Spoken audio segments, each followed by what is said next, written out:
tuendelee tu kuombea. Lakini niliona pia mgogoro kati ya China na Marekani. Niliona mgogoro kati ya China na Marekani, mgogoro mkubwa sana kati ya China na Marekani. Niliona rais wa Burkina Faso, rais wa mpito wa serikali ya mpito wa Burkina Faso, yule anaitwa Captain Ibrahim Traore. Niliona akipigwa risasi ya hapa. Pigwa risasi ya hapa.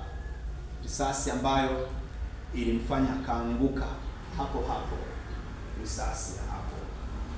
Nimeona majaribio mawili yote ya mapinduzi ambayo yameonekana na yakathibitishwa na serikali yake kule Burkina Faso.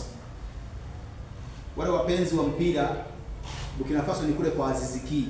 Yule Aziz Ki wa Yanga ndio nchi yake hiyo, uko Burkina Faso. Nchi inaitwa Burkina Faso.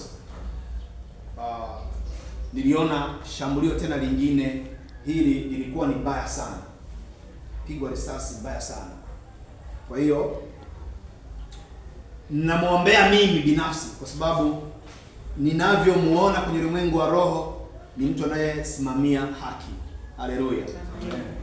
Sio vile ambavyo namsikia kwenye mitandao tu, kwenye ulimwengu wa roho pia. Haleluya. Ni mtu anayesimamia haki sana, mwenye njaa ya kulikomboa taifa lake kutoka kwenye minyororo ya umaskini na minyororo ya ukoloni. Haleluya.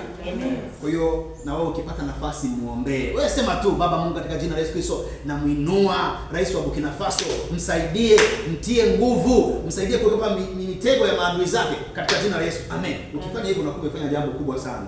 Haleluya. Amen. Utasababisha wewe Mungu anakuonyesha vitu vya mataifa mbalimbali. Amen. Ukiwa huombi hata kuonyesha. Yeah.